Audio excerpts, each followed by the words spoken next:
नमस्कार दोस्तों, मैं हूँ इरा टाक और मैं एक बार फिर से हाजिर हूँ आज का नया पॉडकास्ट लेके। आज का विषय है मृत्यु चिंतन।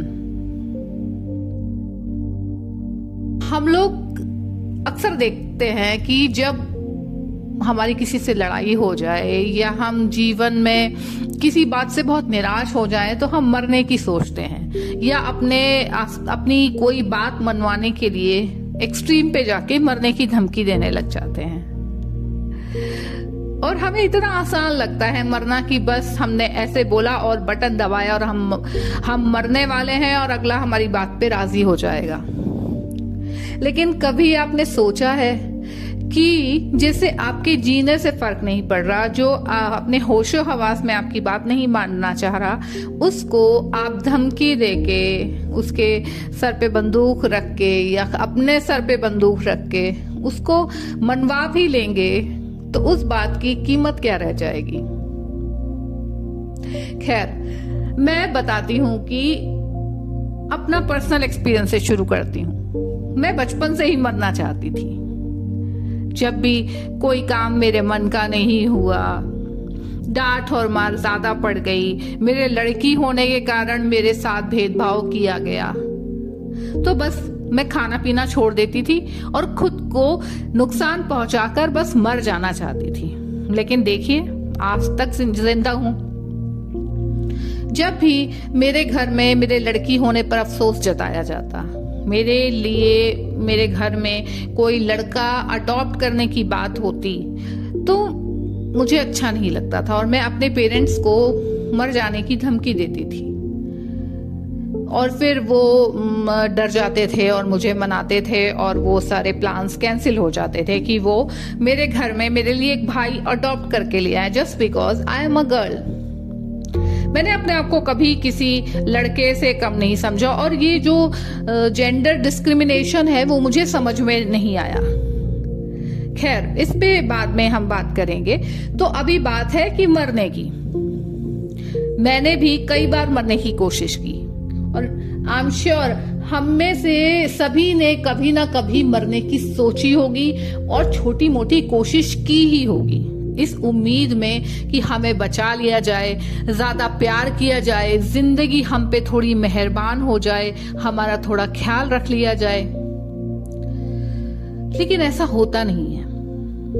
बचपन में जब मम्मी मेरी स्कूल से लौटती थी और मैं छोटी सी थी और मैं देखती थी कि वो सो गई हैं, तो कई बार जब उनकी सांसें बहुत स्लो चलती थी और मैं दूर से देखती थी तो मुझे लगता था कि उनकी सांस नहीं चल रही है और मैं एकदम से विद इन अ सेकेंड बहुत सारी इमेजिनेशन कर लेती थी, क्योंकि बचपन से ही मैं ओवर थिंकर हूँ। तो मेरी आंखें भर आती थी और मैं रोना शुरू कर देती थी कि अब मेरा क्या होगा, इन्हें कुछ हो गया तो मेरा क्या होगा। तो असल में पॉइंट यही है कि हम मौत से नहीं डरते हैं, किसी के मरने से खुद को होने वाले नुकसान से ज्यादा डरते हैं या फिर अपने पीछे छूट जाने वालों की फिक्र में डरते हैं। एक माँ को हमेशा फिक्र होती है कि अगर उसे कुछ हो गया तो उसके बच्चों का क्या होगा।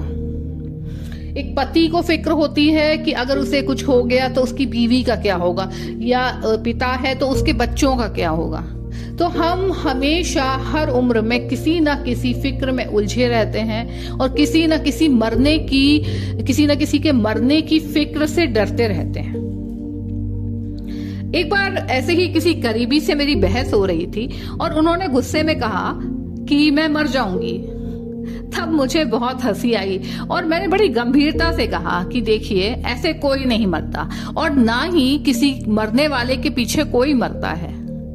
आप अपने आसपास ही देखिए ना, आपने कितने ऐसे केस सुने होंगे कि एक घर में एक मौत हो गई तो दूसरा सदमे से मर गया, या दूसरा दुख नहीं सह पाया तो उसने खुद को मार लिया। होते हैं, मैं इस बात से इनकार नहीं कर रही कि ऐसे केस नहीं होते, लेकिन ऐसे केस बहुत रेयर होते हैं। तो दोस्तों, मुद्दा यही है कि जीवन बहुत कीमती है और हम सब अपनी जिंदगी से इतना प्यार करते हैं कि बड़े से बड़ा दुख भी हमें मौत की तरफ नहीं धकेल सकता। हाँ, हम चाहते जरूर हैं कि हम मर जाएं, लेकिन अगर मौत वाकई में सामने आके खड़ी हो जाती है ना, तो हम तुरंत पीछे हट जाएंगे। हम कह देंगे नहीं, हम ऐसे ही खुश हैं, हम दुखी ही खुश हैं। एक कहानी मुझे याद आती है कि एक बूढ़ा लकड़हारा था और वो रोज लकड़ियां काटता था और उसे बहुत नाम मात्र के पैसे मिलते थे, लेकिन और वो रोज बड़बड़ाता था कि क्या फायदा है, पूरी जिंदगी लकड़ी काटने में निकल गई, आज भी वही कर रहा हूं और ना मुझे इससे कुछ पैसा मिल रहा है, ना मुझे इससे कोई लाभ हो रहा है, काश मैं मर जाऊं। हमेशा वो यही बोल के बड़बड़ाता हुआ घर आता। तो एक दिन जो है कुछ यमराज के दूत वहां से गुजर रहे थे। उन यमदूतों ने उस बूढ़े की बात सुन ली। वो बूढ़ा जा रहा था और बड़बड़ाता जा रहा था और गुस्से में उसने अपने लकड़ी का गट्ठर जमीन पे फेंक दिया कि बस, हे भगवान, हे ईश्वर, हे परमपिता, अब मैं और नहीं जीना चाहता हूं, मुझे बस तुम उठा लो। और वहीं बैठ गया सर पे हाथ रख के। फ्रस्ट्रेटेड था, चिड़चिड़ा था। हो सकता है घर में बीवी प्यार से बात ना करती हो, बहू बेटे ताने मारते हो, और जो इतना चिड़चिड़ा होगा उसे चिड़चिड़े लोग ही मिलते हैं। तो बस उस दिन भगवान ने इसकी सुन ली।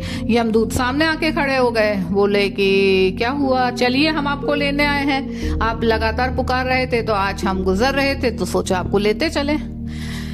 मौत को सामने देख के वो बूढ़ा एकदम कांप गया, एकदम डर गया और एकदम से खड़ा हो गया और अपने गमछे से अपना मुंह पोंछते हुए बोला, अरे नहीं नहीं बेटा, ऐसा कुछ नहीं है, मेरा जो लकड़ी का गट्ठर गिर गया है तो जरा इसीलिए बुला रहा था कि जरा उठा के मेरे सर पे रख दो।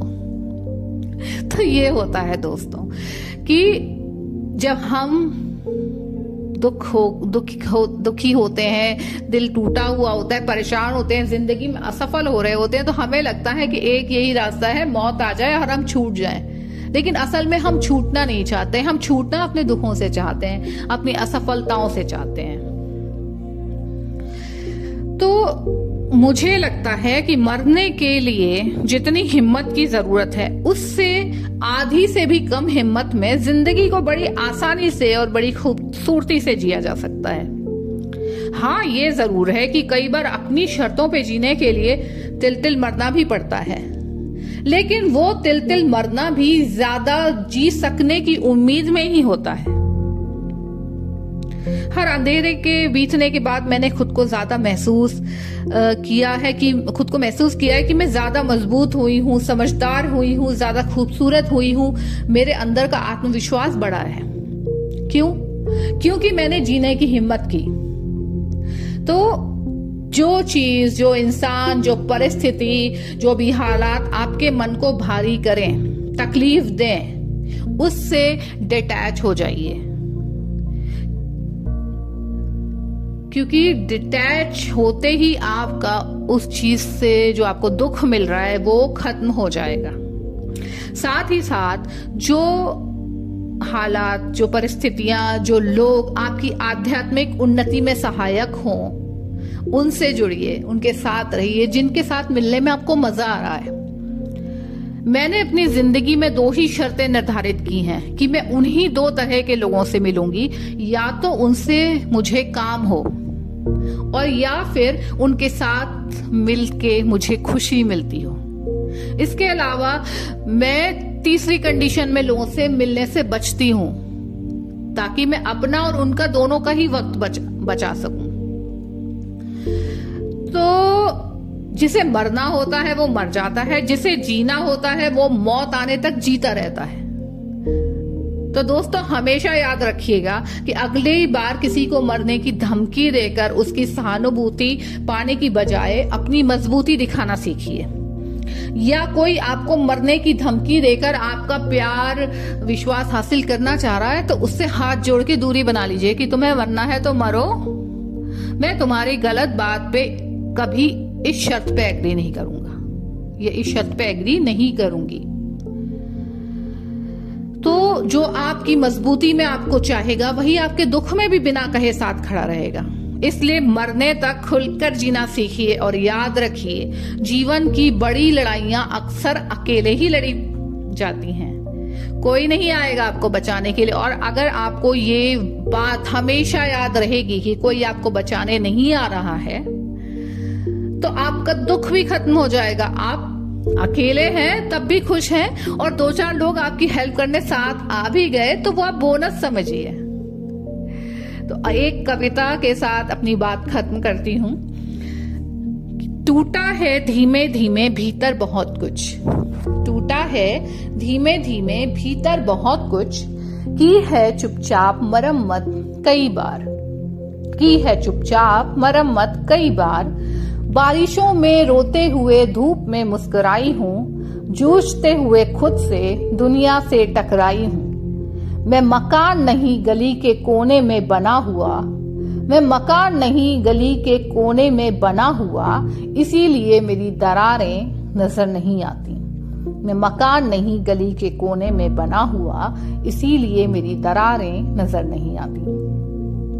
तो दोस्तों, मजबूत बनिए, हिम्मत से रहिए, खुश रहिए और मरने तक जीना सीखिए। याद रखिएगा, आज के बाद कभी भी किसी को मरने की धमकी देकर उसकी सहानुभूति मत जीतिएगा, क्योंकि प्यार आप मजबूती दिखाकर ही जीत सकते हैं। सहानुभूति से किसी का पेट नहीं भरता। तो मिलते हैं जल्द ही एक नए पॉडकास्ट के साथ। तब तक आप मेरा चैनल सब्सक्राइब कर लीजिए, लाइक करिए और प्लीज शेयर जरूर करिएगा। आपके सहयोग की मुझे हमेशा उम्मीद रहेगी। ख्याल रखिए, खुश रहिए।